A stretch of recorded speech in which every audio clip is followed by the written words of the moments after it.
Hello, everyone. My name is Noma. I am a technical governance specialist at StableLab. StableLab is the leading governance service provider. We work across 25 different protocols and ecosystems, and we help protocols achieve their growth goals.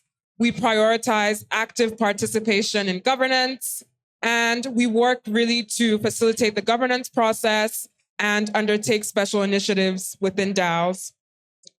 Today, I'm going to be talking to you about DeFi governance and stablecoins. But first, a little bit about me. I've been in crypto since 2016. I've been working in Web3 since 2020 across different protocols.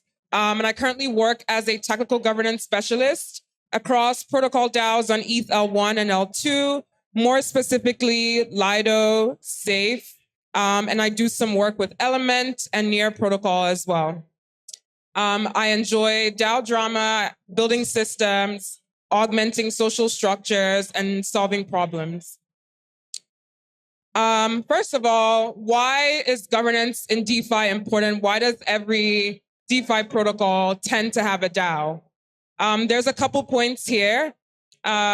So the first is accountability. We want to create checks and balances for constant scrutiny, and so things don't slip through the cracks.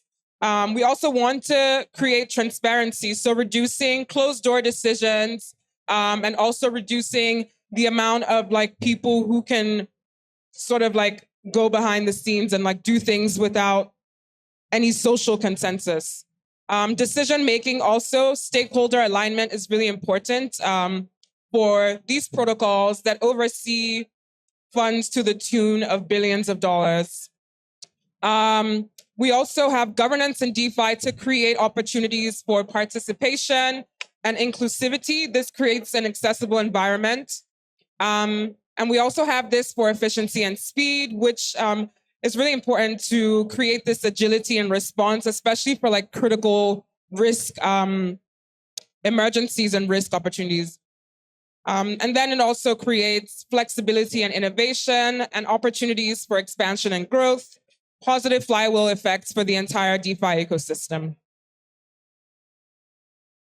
And so now I'm going to compare and contrast how governance operates in DeFi versus TradFi.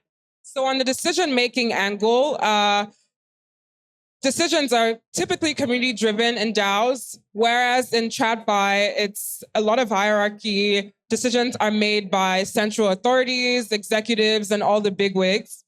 On the transparency aspect, things are open source, so all data is on the blockchain. It's verifiable and accessible on the blockchain. Whereas in TradFi, it's very limited. Decisions are typically made behind closed doors. On the participation and inclusivity angle, anyone with a governance token can vote, while in TradFi, it's typically restricted to board members, shareholders, or high-ranking officials. Efficiency and speed is also really important in DeFi because it facilitates sometimes faster decision-making through automated smart contracts. Whereas in TradFi, you typically have to go through slower processes because of bureaucratic delays. And on the flexibility and innovation angle, governance in DeFi typically makes it more agile and adaptive, so it's quicker to implement new parameters, protocols, whereas in TradFi, you might find that it's more rigid and slower to adopt technological advancements. But DeFi governance is still far from perfect. These are a couple headlines just to show you a little bit about what is happening in the space, what has transpired over the past couple of years. We had this issue in Solend where there was a vote to liquidate a whale account, and it was sort of unilaterally decided to liquidate this whale account without consulting the community. We have really sometimes low quality discussions in governance forums where people just care about airdrops. So it's a lot of when airdrop. And then in Beanstalk, the founders dismissed concerns about governance attacks, so flash loans, and they ended up losing almost $200 million. Very unfortunate. So this is just some of the pitfalls, some of the challenges that we've experienced in the space of governance.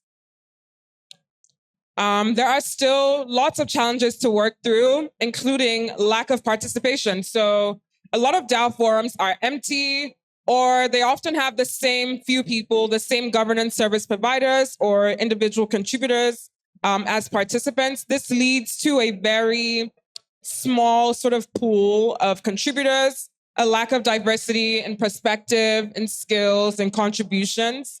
And because of this low level of participation, a lot of forum proposals will not get the adequate amount of review, the adequate amount of feedback for them to progress onto the next stage. Or sometimes things slip through the cracks and they move forward without actually being scrutinized enough.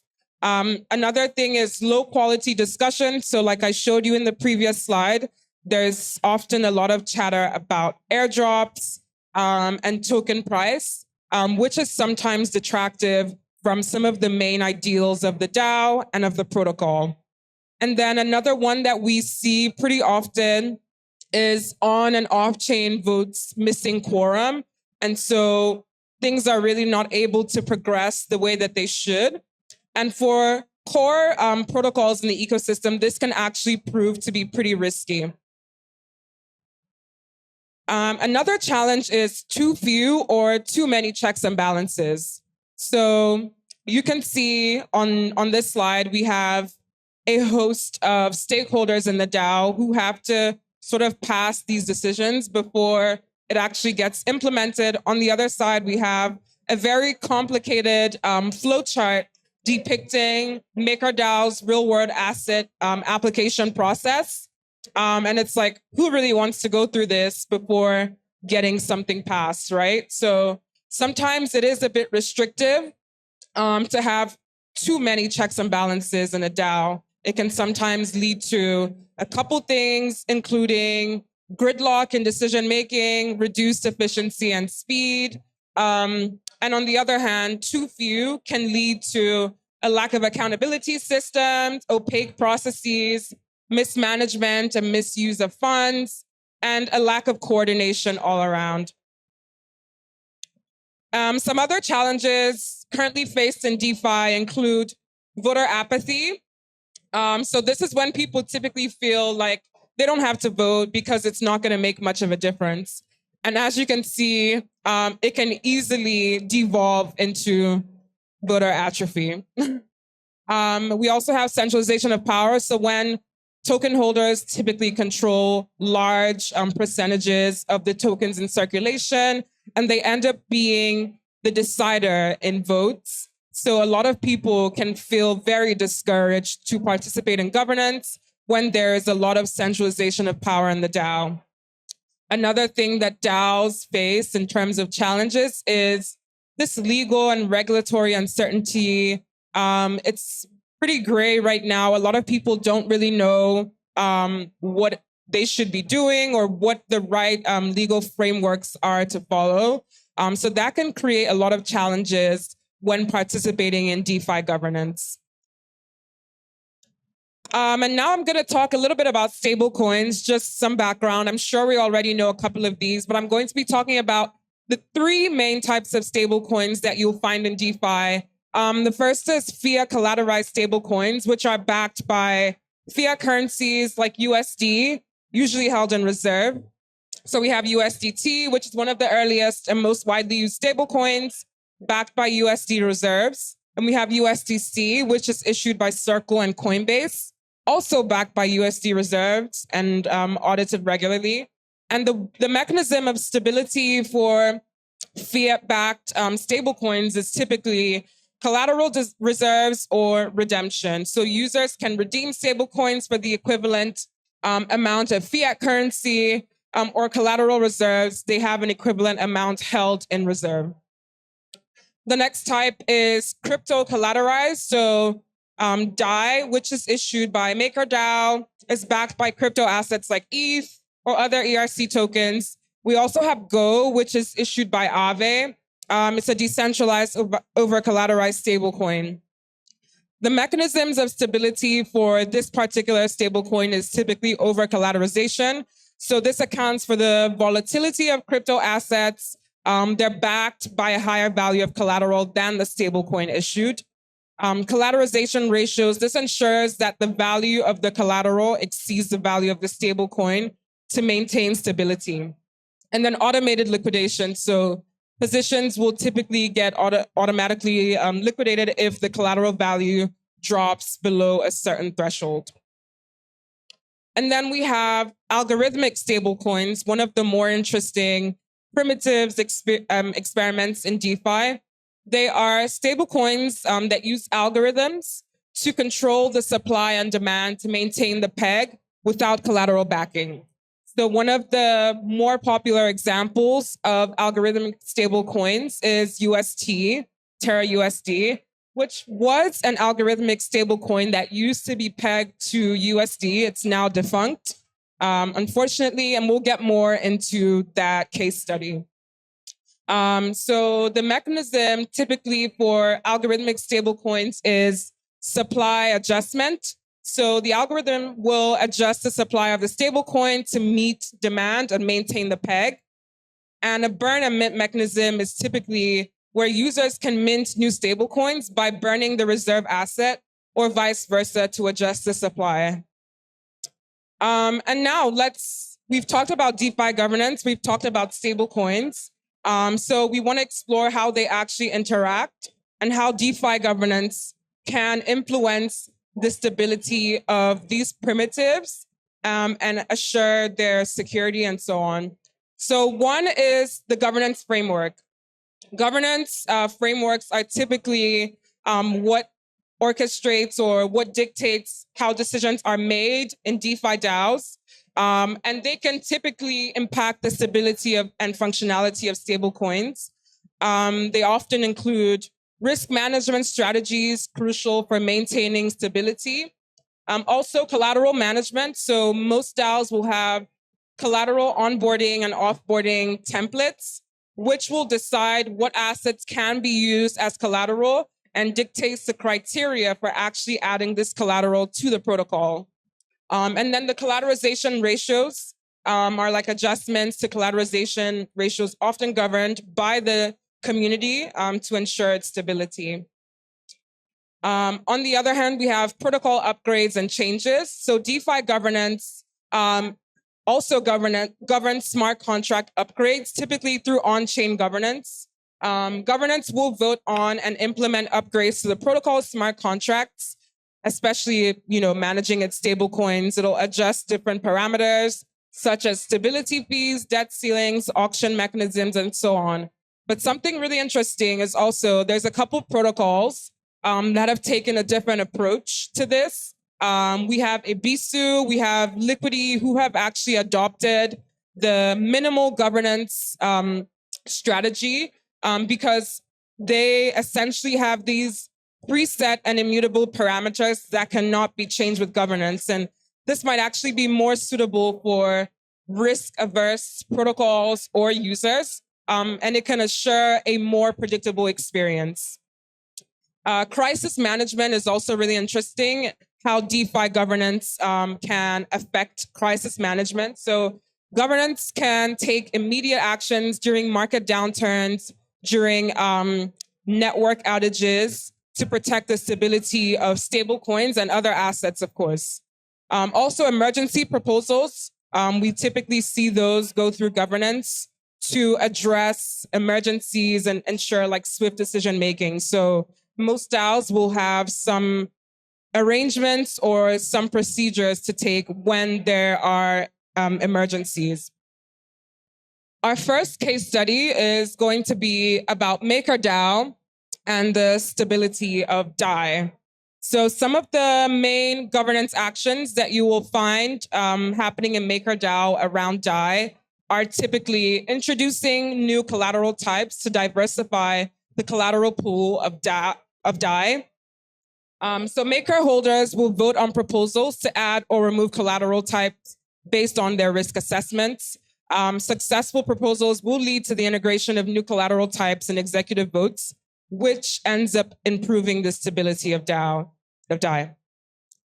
And then stability fee adjustments, which is typically just the interest rate. It helps to influence the supply and demand of DAI. So sometimes the interest rates will go down or up, and you will see fluctuations in demand for the asset. There's also typically a lot of proposals, very often to adjust stability fees. They're discussed and voted on by the community. And if it's successful, it's passed. And these regular adjustments help to maintain the peg to the USD, and it manages inflationary and deflationary pressures on the DAI asset. There's also an impact on the stability of the coin. So these decisions help to mitigate risks and also introduce economic incentives to ensure the DAI supply matches market demand.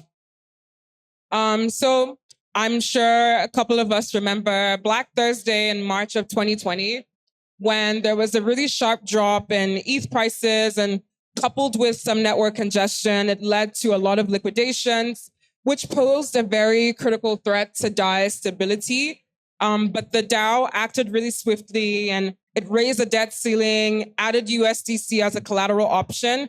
And these swift actions through DeFi governance helped to stabilize DAI and restore confidence and trust in the protocol. So that's just one example of how governance has been able to support stablecoins, their adoption, their stability, and also address some emergency situations. Another case study is Terra and the collapse of UST. So Terra is the blockchain protocol that issued UST, an algorithmic stablecoin designed to maintain its peg to USD through a dual token system with Luna. So Luna token holders will have governance rights. They will propose and vote on changes affecting the protocol. So some of the main governance actions here were parameter adjustments. So the minting and burning mechanism to maintain the peg. They would vote on these to adjust the supply of Luna and Terra, of UST. And then these approved proposals will lead to changes in the algorithmic mechanisms that govern UST supply. Also, DeFi governance plays a really big role in expanding use cases. So you'll typically see people or teams come on the forum to propose integrations, new use cases, and have more primitives built on top of the stable coins to increase demand, to increase adoption. And also strategic partnerships, typically governed by the DAO, play a huge role in this. So the collapse of UST. In May of 2022, UST lost its peg to USD. It dropped from its intended dollar peg, along with dreams and hopes of users. I was affected as well. The emergency measures were proposed to stabilize UST, including massive Luna minting to absorb UST. But despite these interventions, UST failed to regain its peg, and it led to the collapse of both UST and Luna.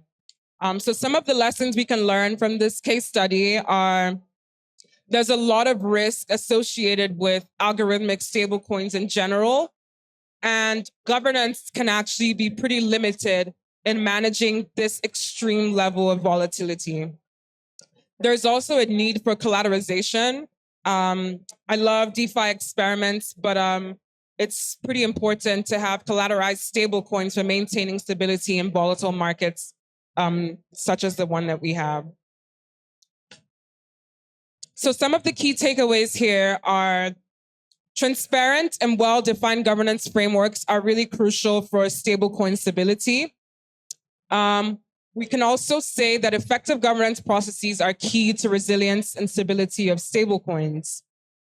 Flexibility in governance allows effective risk management during crises, such as the Terra Luna collapse, such as the MakerDAO DAI DPEG. And governance can also have an outsized impact on stablecoin adoption via integrations, and this enhances utility and demand. It's also really important to engage and educate community. This ensures informed decision-making that can lead to increased stakeholder engagement. This is something that StableLab is constantly advocating for. Compliance with evolving legal frameworks is vital for legitimacy. Not a legal professional, but we always advise that protocols, DAOs, foundations have a team of legal professionals who are sort of steering them in this way. And also from the approach of Liquidity and Ibisu, we could see that minimal governance may be useful in creating predictable experiences for more risk-averse users. So now I'm gonna give the mic to anyone who wants to suggest any ideas or strategies that could enhance governance mechanisms in DeFi and how they might be able to improve stakeholder alignment and the overall effectiveness and adoption of stablecoins. If you have any ideas.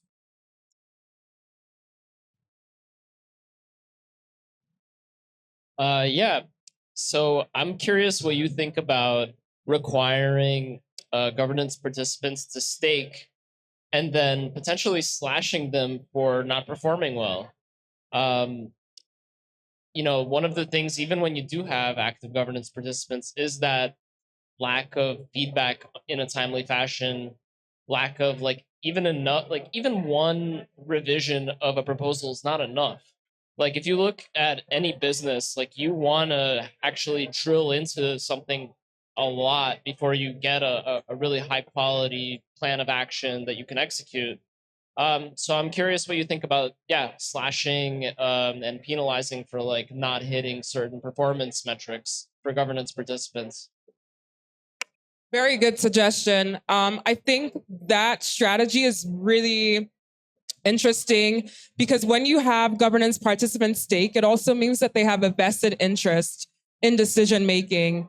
In KlimaDAO, for example, dual governance has recently been implemented to ensure that node operators also have some stake in the governance process and they're able to veto proposals. And so this is an interesting way to align stakeholders who are really important to the DAO, and node operators also get slashed as penalty for some of these things. So I think staking is a really interesting mechanism to ensure that people who are participating in governance have a vested interest and are able to participate as deeply as is required to make sure that the right proposals get passed, the right service providers get onboarded, the right treasury decisions are being made, funds are being allocated in the right way, there are enough checks and balances for the different stakeholders in the DAO. So I really like that suggestion. I think staking is a really good option. Any other suggestions, options? If not, I think I can give you a couple of my suggestions.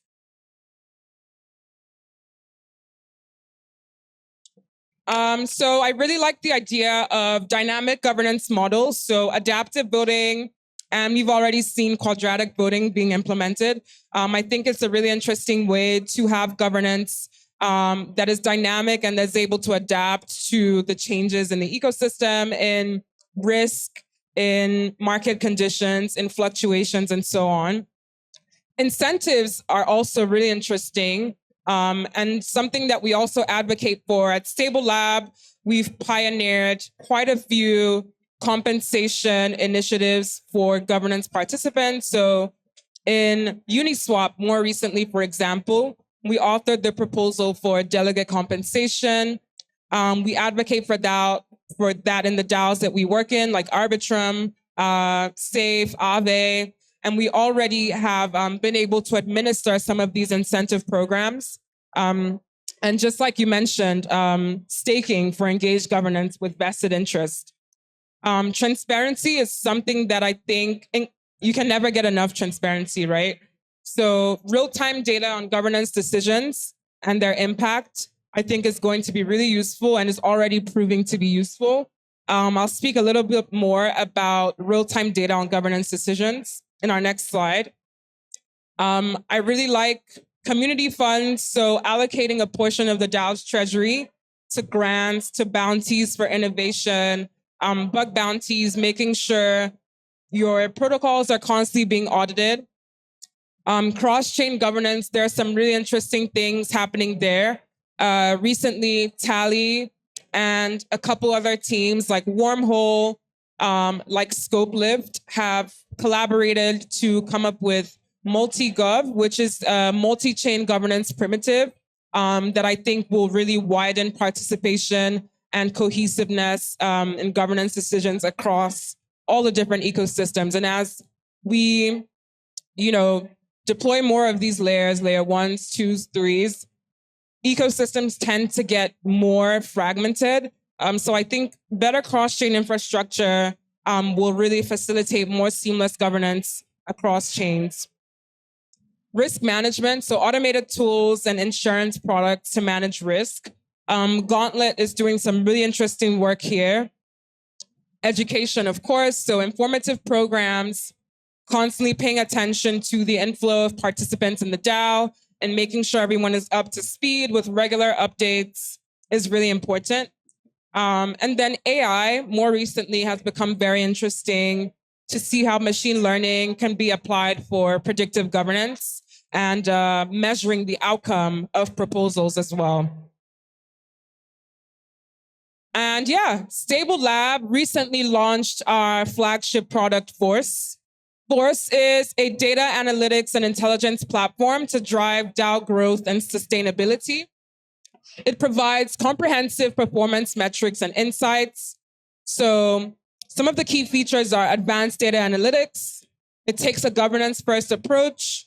It has a lot of robust data integrations, both on and off chain, and expert guidance powered by AI. So we have our mascot, Gigi, on the platform that is there to help you with your governance questions and really help you understand the data that's being presented to you. And this is really beneficial to stablecoins because data-driven decisions definitely will improve ROI measurement and strategic effectiveness. Optimized incentives will enhance design and impact for incentive programs. You can see our Arbitrum STIP dashboard, which really is a great example of this. And of course, increased transparency, as we've spoken about. It'll foster more accountability, more professionalism and governance. And some of the future developments that you can look forward to with Force is more predictive analysis. So we're going to increase our capabilities, advance them further with deeper integrations, leading protocol communities, DAOs, and so on. And we also have custom templates for common use cases. And yeah, that brings me to the end of the presentation. Have this QR right here. It's a link tree for Stable Lab, where you can access the Force platform. You can learn more about what we do and the services that we offer. You can learn more about our client work, the successful initiatives that we've undertaken. And you can also get in contact with us if you have any governance needs, if you need advisory, and so on. Thank you all for listening. Thank you all for being here on a Sunday. And thanks to the Stable Summit team for putting this together.